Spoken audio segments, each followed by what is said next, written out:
بسم الله الرحمن الرحيم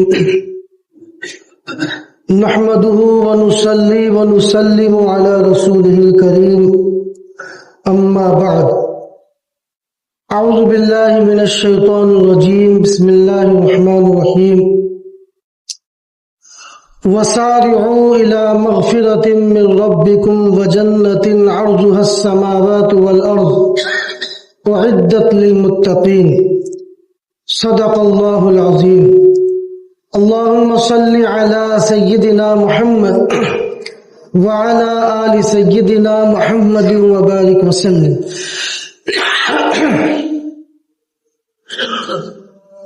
قرآن کریم کی ایک آیت مبارکہ آپ کے سامنے پڑھی گئی۔ اللہ رب العزت ارشاد فرما رہے ہیں، حکم دے رہے ہیں کہ جلدی کرو، دوڑ لگاؤ اپنے رب کی مغفرت کی جانب اور اس جنت کی طرف جس کی چوڑائی آسمانوں زمینوں سے بھی زیادہ ہے۔ اعدت للمتقین، یہ جنت تیار کی گئی ہے متقین کے لیے، پرہیزگاروں کے لیے۔ امام نووی رحمۃ اللہ علیہ نے اس پر دو باب باندھے ہیں، مبادرت الی الخیر اور مسابقت الی الخیر۔ مبادرت الی الخیر کا مطلب ہے نیکی کے کام میں جلدی کرنا، اس کو ٹالنا نہیں، اور مسابقت الی الخیر کا مطلب ہے نیکی کے کاموں میں مقابلہ کرنا، ایک دوسرے سے آگے بڑھنے کی کوشش کرنا۔ آج اسی کے تعلق سے کچھ باتیں عرض کی جائیں گی۔ کبھی ایسا ہوتا ہے کہ ہم دینی مجلسوں میں ہوتے ہیں، حضرات علماء کرام کے بیان سن رہے ہوتے ہیں، تو ہمارے دل میں نیکی کا جذبہ پیدا ہوتا ہے، نیکی کا خیال آتا ہے۔ جس وقت ہمارے دل میں نیکی کا جذبہ پیدا ہو، جس وقت بھی ہمارے دل میں نیکی کا داعیہ پیدا ہو، ہمیں چاہیے کہ ہم فوراً اس نیک عمل کو انجام دے لیں، اسے ٹالے نہیں۔ کبھی آپ غور کیجئے گا کہ دینی مجلس میں جب ہم علماء کرام کے بیان سن رہے ہوتے ہیں تو ہمارے دل کی کیفیت کچھ الگ ہوتی ہے۔ خاص طور پر حضور علیہ السلام کا کوئی واقعہ بیان کیا جائے یا حضرات صحابہ کرام رضوان اللہ تعالی عنہم اجمعین کا کوئی واقعہ بیان کیا جائے تو ہمارے دل کی کیفیت بالکل الگ ہوتی ہے، ایک دینی جذبہ ہمارے اندر پیدا ہو جاتا ہے، اور ہمارے دل میں ذہن و دماغ میں یہ خیال آتا ہے کہ ہمیں بھی یہ کام کرنا چاہیے۔ بس جس وقت یہ داعیہ پیدا ہو، یہ جذبہ پیدا ہو، اسے غنیمت سمجھیں اور یہ سمجھیں کہ یہ خیال، یہ جذبہ اللہ تعالیٰ کی طرف سے آیا ہے، اور اللہ تعالیٰ مجھ سے یہ نیک کام کروانا چاہتے ہیں، مجھے اس نیک کام کا ثواب دینا چاہتے ہیں۔ فوراً اس کام کو انجام دے لینا چاہیے، اسے ٹالنا نہیں چاہیے۔ ٹالنے سے کیا ہوتا ہے؟ آپ اپنی پرانی زندگی کا جائزہ لے کے دیکھیں کہ جتنے کاموں کو، جتنے اچھے کاموں کو آپ نے ٹالا ہے وہ ٹل کے رہ گئے اور ان کو انجام دینے کی نوبت نہیں آئی۔ دیکھیے، شیطان کا جو داؤ اور حربہ، شیطان جو اپنی چال چلتا ہے وہ ہر ایک کے اعتبار سے الگ الگ چلتا ہے۔ اس کا حربہ، اس کی چال ہر ایک کے اعتبار سے الگ الگ ہوتی ہے۔ کافر کے لیے اس کی چال الگ ہوتی ہے، مومن کے لیے چال الگ ہوتی ہے۔ شیطان کبھی ایک ایمان والے کو اس طرح سے نہیں بہکاتا کہ نماز نہ پڑھو یہ خراب چیز ہے، اس طرح سے نہیں بہکاتا کہ روزہ نہ رکھو، یہ روزہ رکھنا تمہیں کمزور کر دے گا، یہ اچھی چیز نہیں، قرآن کی تلاوت نہ کرو، یہ نیک عمل نہ کرو، وہ نیک عمل نہ کرو۔ اس طرح سے شیطان مومن کو کبھی نہیں بہکاتا۔ شیطان مومن کو اس طرح سے بہکاتا ہے کہ اس سے کام ٹلواتا ہے، اس کے دل میں یہ وسوسہ ڈالتا ہے، وہ مومن یہ سوچتا ہے کہ نماز پڑھنا بہت اچھی چیز ہے اور پڑھنا چاہیے، میں مسلمان ہوں اور اللہ تعالیٰ کا حکم ہے اور نماز پڑھنے سے روزی میں برکت ہوتی ہے، پریشانیاں دور ہوتی ہیں، یہ ساری چیزیں ہیں، نماز پڑھنی چاہیے، لیکن کل سے پڑھیں گے یا جمعہ سے پڑھیں گے یا اگلے ہفتے سے پڑھیں گے۔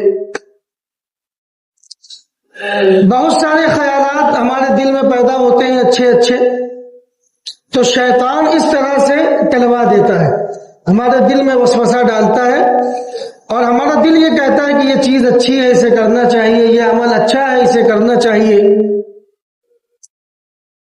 لیکن یہ وسوسہ ڈالتا ہے کہ اچھا تو ہے لیکن کل سے کر لیں گے، پرسوں سے کر لیں گے، ابھی تو ہم جوان ہیں، نوجوان ہیں، طبیعت ہماری بالکل صحیح رہتی ہے، ابھی اللہ نے زندگی دی ہے اور بار بار موقع آئیں گے پھر کبھی یہ کام انجام دے لیں گے۔ تو یہ شیطان کا حربہ ہوتا ہے، شیطان کی چال ہوتی ہے۔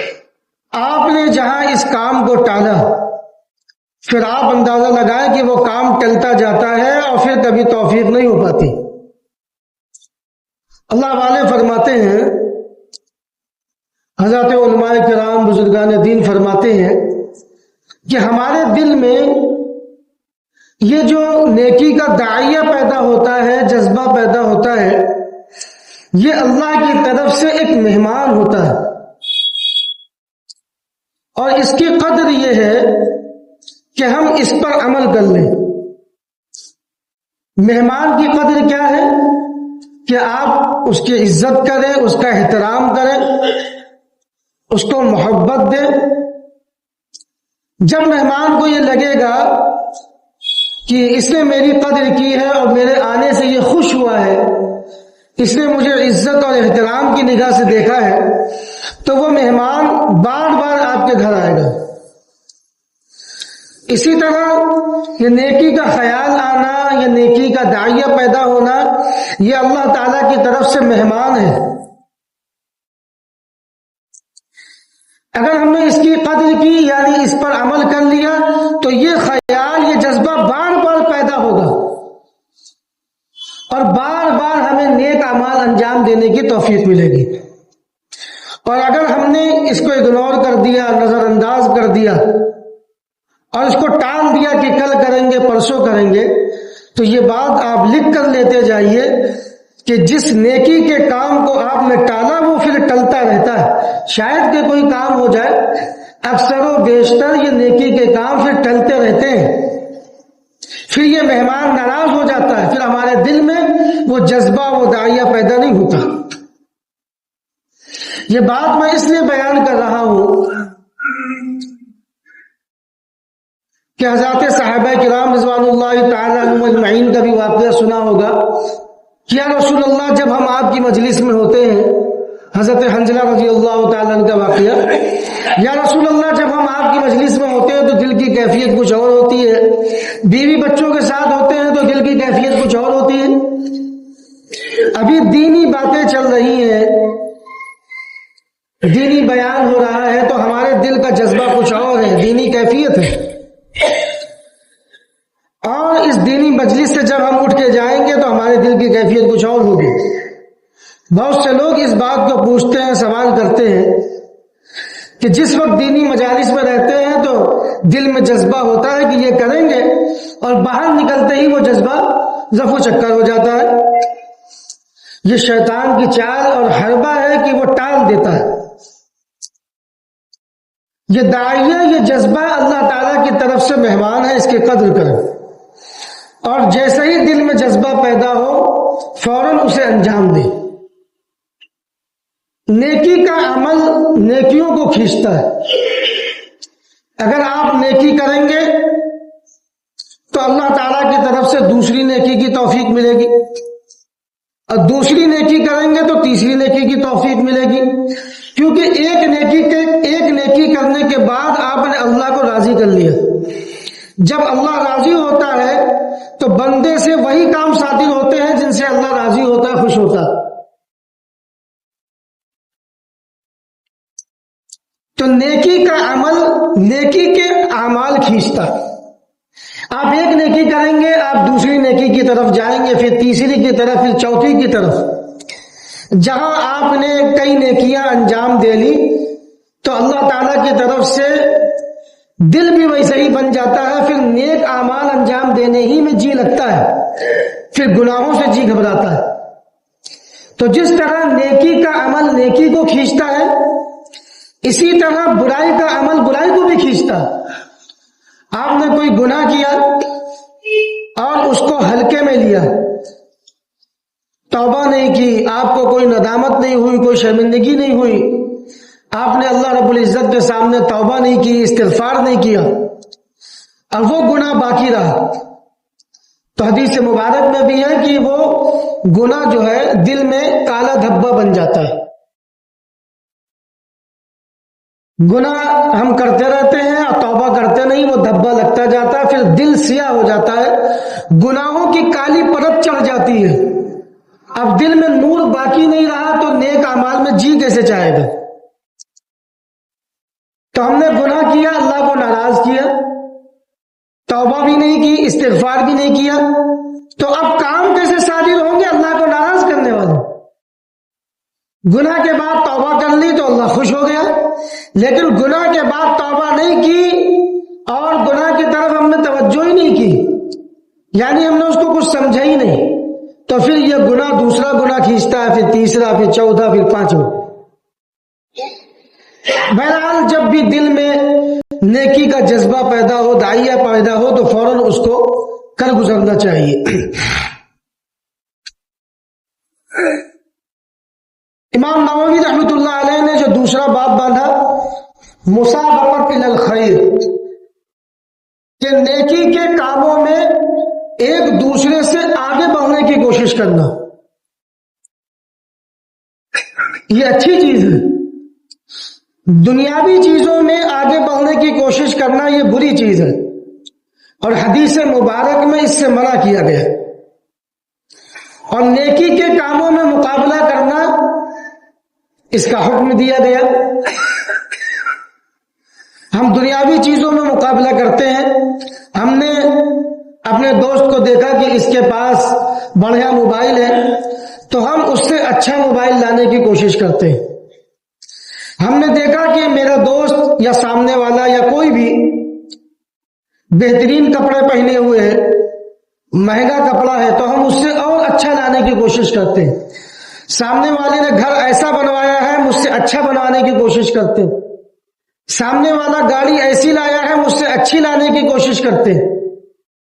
تو دنیاوی چیزوں میں وہ چھوٹی ہو یا بڑی، ہم ہر چیز میں مقابلہ کرنے کی کوشش کرتے ہیں.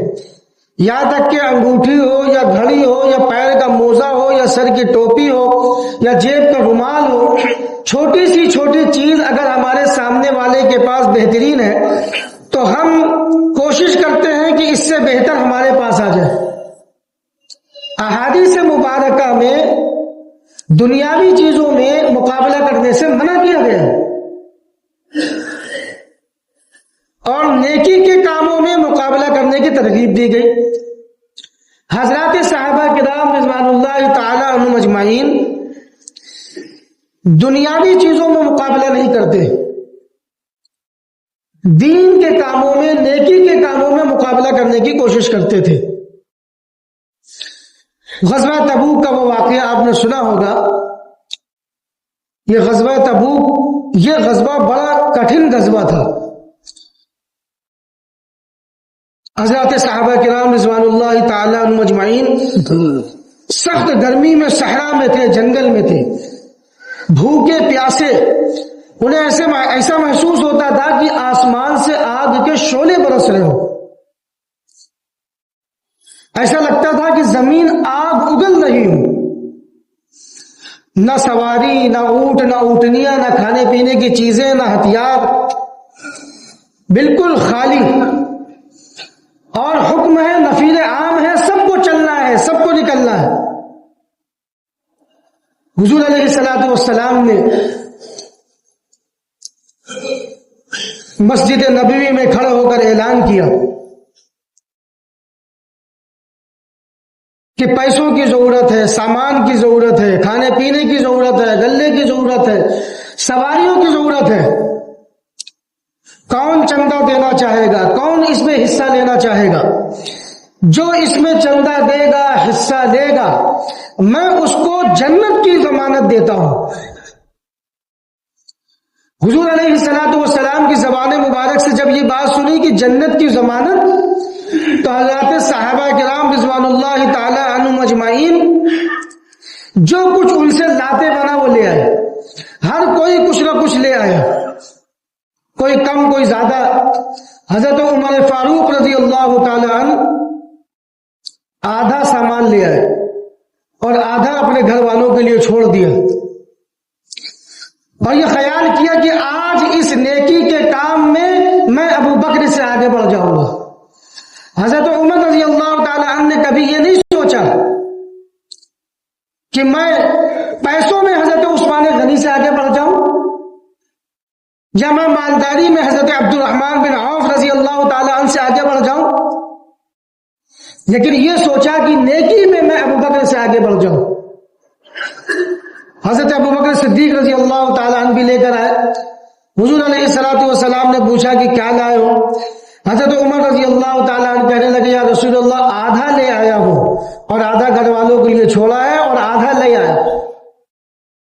حضرت ابو بکر صدیق رضی اللہ تعالی عنہ سے پوچھا آپ کیا لائے ہیں؟ تو کہنے لگے یا رسول اللہ گھر والوں کے لیے اللہ اور اس کے رسول کو چھوڑ آیا ہوں، جو کچھ تھا سمیٹ کر سب لے آیا ہوں آپ کے لیے۔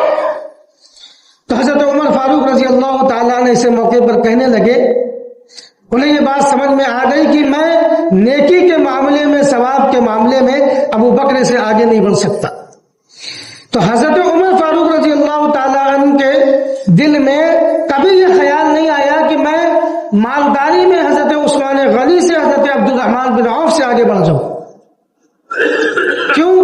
دنیا داری میں مقابلہ کرنا یہ مبغوض ہے، اور دینداری میں مقابلہ کرنا یہ محبوب ہے اور پسندیدہ۔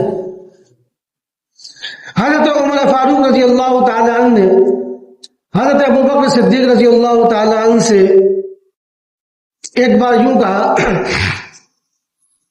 کہ حضرت ایک سودا کرتے ہیں، ایک سودا کرتے ہیں۔ کیا سودا؟ حضرت عمر فاروق رضی اللہ تعالی عنہ نے کہا کہ حضرت میرے سارے اعمال، ساری نیکیاں آپ لے لیں، زندگی بھر میں نے جتنے بھی نیک اعمال انجام دیے ہیں وہ آپ لے لیجئے، نیکیاں لے لیجئے، بس اس رات کا ثواب دے دیجئے جس رات میں آپ نے حضور علیہ الصلوۃ والسلام کے ساتھ غار ثور میں آرام فرمایا تھا اور حضور صلی اللہ علیہ وسلم کی حفاظت فرمائی تھی، ان کی نگرانی کی تھی ہجرت کی رات میں، بس وہ اس رات کا ثواب مجھے دے دیجئے۔ تو معلوم ہوا کہ حضرت عمر فاروق رضی اللہ تعالی عنہ کی تمام نیکیاں، تمام اعمال صالحہ ایک طرف، اور حضرت ابو بکر صدیق رضی اللہ تعالی عنہ کی اس رات کا ثواب ایک طرف۔ اللہ رب العزت نے کیا مقام و مرتبہ حضرت ابو بکر صدیق رضی اللہ تعالی عنہ کو عطا فرمایا تھا۔ تو بہرحال حضرت صحابہ کرام رضوان اللہ تعالی عنہم اجمعین دنیاوی چیزوں میں مقابلہ نہیں کرتے تھے۔ آج ہمارے اندر یہ برائی ہے، یہ خرابی ہے کہ ہم دنیاوی چیزوں میں مقابلہ کرتے ہیں، ہر چھوٹی سی چھوٹی چیز، ہر بڑی سے بڑی چیز کے لیے مقابلے میں اتر آتے ہیں، لیکن بات جب آتی ہے دین کی، بات جب آتی ہے نیک اعمال کی، تو پتہ نہیں ہمارا وہ جذبہ چلا جاتا ہے. ہمارا وہ شوق اور ذوق جو دنیاوی چیزوں کے تعلق سے ہے وہ دین کے تعلق سے پتہ نہیں کیوں سرد پڑ جاتا ہے. اپنی زندگیوں کا جائزہ لیں. کیا کبھی ہمارے دل میں یہ داعیہ پیدا ہوتا ہے کہ فلاں آدمی تہجد میں 4 پڑھتا ہے میں 8 پڑھ لوں, وہ 8 پڑھتا ہے میں 12 پڑھ لوں, فلاں آدمی صرف تہجد پڑھتا ہے لاؤ میں اشراق بھی پڑھ لوں, لاؤ میں چاشت بھی پڑھ لوں, فلاں آدمی قرآن کریم کی تلاوت اتنے پاروں کی کرتا ہے لاؤ میں اتنے پاروں کی کر لوں. یہ نیکی کے اعمال میں سبقت کرنا, مقابلہ کرنا, یہ محبوب اور پسندیدہ. اللہ تعالی ہم سب کو دنیاوی چیزوں میں مقابلہ آرائی سے بچائے اور دینی چیزوں میں مقابلہ کرنے کی توفیق عطا فرمائے, ایک دوسرے سے آگے بڑھنے کی توفیق عطا فرمائے. یہ جو بیماری ہمارے اندر پیدا ہوئی دنیاوی چیزوں میں مقابلہ کرنا اور دینی چیزوں میں پیچھے رہنا, اس کی کیا وجہ ہے؟ حضور علیہ الصلوۃ والسلام نے ارشاد فرمایا کہ ہم دنیاوی معاملوں میں اپنے سے بڑے کو دیکھتے ہیں. دنیاوی معاملوں میں ہم اپنے سے بڑے کو دیکھتے ہیں اور دین کے معاملوں میں ہم اپنے سے چھوٹے کو دیکھتے ہیں. اور یہ بہت بڑی بیماری ہے. جب تک ہم دنیاوی معاملوں میں اپنے سے بڑوں کو دیکھیں گے تب تک ہماری زندگی میں سکون آ ہی نہیں سکتا. ہم نے دیکھا کہ سامنے والے کے پاس 5 لاکھ روپے ہیں تو ہم کوشش کریں گے کہ ہمارے پاس 10 لاکھ روپے ہو جائے. سامنے والے کے پاس 10 لاکھ ہے تو ہماری کوشش رہتی ہے کہ ہمارے پاس 15 لاکھ ہو جائے. کسی کے پاس 1 کروڑ ہے تو ہماری کوشش رہتی ہے کہ ہم 2 کروڑ کما لیں. اور دین کے معاملوں میں ہم اپنے سے کمتر کو دیکھتے ہیں, چھوٹے کو دیکھتے ہیں اور ہم یہ سوچتے ہیں کہ یار یہ تو صرف 5 وقت کی نماز پڑھتا ہے, ہم تو تہجد بھی پڑھتے ہیں, اشراق بھی پڑھتے ہیں, یہ تو صرف 2-4 پاروں کی تلاوت کرتا ہے, میں تو 5 پاروں کی تلاوت کرتا ہوں, 10 پاروں کی تلاوت کرتا ہوں. حضور علیہ الصلوۃ والسلام نے فرمایا کہ دنیاوی معاملے میں اپنے سے کمتر کو دیکھو اور دین کے معاملے میں اپنے سے اوپر کو دیکھو. جب ہم دنیاوی معاملے میں اپنے سے کمتر کو دیکھیں گے تو قناعت پیدا ہوگی, اللہ تعالیٰ کا شکر ادا کرنے کی صفت پیدا ہوگی. ہم دیکھیں گے دنیاوی معاملے میں اپنے سے کمتر کو کہ اس کے پاس تو ایسا گھر ہے کہ جس میں 2 کمرے ہیں, میرے پاس تو 4 کمرے ہیں, 4 کمرے والا مکان ہے. اس کے پاس تو 1 گاڑی ہے, میرے پاس تو 2 گاڑی ہے. تو ہم اللہ تعالیٰ کے شاکر بندے بنیں گے, اللہ تعالیٰ کا شکر ادا کریں گے. اور اگر ہم دنیاوی معاملوں میں اپنے سے اونچوں کو دیکھیں گے تو پھر ہم شکوہ اور شکایت کرنے والے بنیں گے, تو ہماری زندگی کا سکون غارت ہو جائے گا. اور دن بھر ہماری شکایت یہی رہے گی کہ اللہ آپ نے اس کو اتنا بڑا مکان دیا, مجھ کو چھوٹا دیا, اس کو اتنی بڑی گاڑی دی, مجھ کو اتنی یہ گاڑی دی, اس کو یہ دیا, مجھ کو یہ دیا. یہ شکوہ اور شکایت اللہ رب العزت کو پسند نہیں. اللہ رب العزت تو چاہتا ہے کہ بندہ شاکر بن کے رہے, میرا شکر ادا کرتا رہے. تو حضور نے کیا فرمایا کہ اگر شاکر بندہ بننا چاہتے ہو اور زندگی میں سکون چاہتے ہو تو دنیاوی معاملوں میں اپنے سے کمتر کو دیکھو. ایسا نسخہ حضور نے بتایا, ایسا نسخہ بتایا کہ اگر اس پر عمل ہو جائے تو پوری زندگی کا سکون میسر ہو جائے. آج جو ہمارا سکون غارت ہے, جو سکون ہمارا چھن گیا, وہ اسی وجہ سے کہ دنیاوی معاملوں میں ہم اپنے سے اونچوں کو دیکھتے ہیں اور ان سے آگے بڑھنے کی کوشش کرتے ہیں. اور پھر رزق تو تقسیم ہو گیا. اگر اللہ رب العزت نے کسی کے رزق میں 1 کروڑ روپے رکھے اور آپ کی قسمت میں 50 لاکھ رکھے تو آپ کو 1 کروڑ کیسے مل سکتے ہیں؟ آپ کو 1 کروڑ ملیں گے نہیں, 2 کروڑ ملیں گے نہیں, پھر آپ کو سکون ملے گا نہیں. حضور نے فرمایا دنیاوی معاملوں میں اپنے سے نیچے کو دیکھو. حضرت عبداللہ بن مبارک رحمۃ اللہ علیہ بڑے محدث بھی ہیں, بڑے فقیہ بھی ہیں, بڑے صوفی بھی ہیں. وہ فرماتے ہیں, بڑے مالدار تھے, اللہ تعالیٰ نے ان کو مالداری دی تھی. وہ فرماتے ہیں کہ میرا ابتدائی زمانہ مالداروں کے ساتھ گزرا